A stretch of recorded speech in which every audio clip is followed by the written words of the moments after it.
Can you tell us the ruling, Islamic ruling, regarding slandering and backbiting?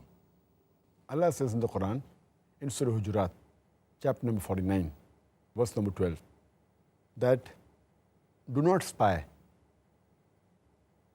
Avoid spying, for in most cases, spying is a sin. Do not backbite. Do not speak ill about other people behind the back. Are you ready to eat the flesh of your dead brother? No, you would abhor it. That means if you backbite, Allah says in the Quran, it is like eating the flesh of your dead brother. And would you like it? And the answer is no. Eating your brother itself is haram. Eating dead meat is a double sin. Even the cannibals who eat human beings, they don't eat the dead meat of their own brother. The Quran says that backbiting is equivalent to eating the dead meat of your own brother.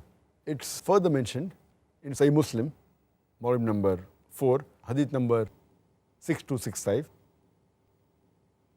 where the beloved Prophet Muhammad said that, do you know what is backbiting? The Sahaba says, Allah and His Messenger know the best.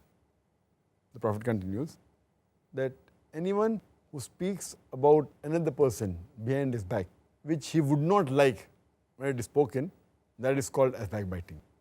So one person interrupts and says, what if what I'm speaking is true? The person does have those faults. So the Prophet says that if you speak about someone behind somebody's back and if it is the truth, it is backbiting. If it's false, it's called as slandering.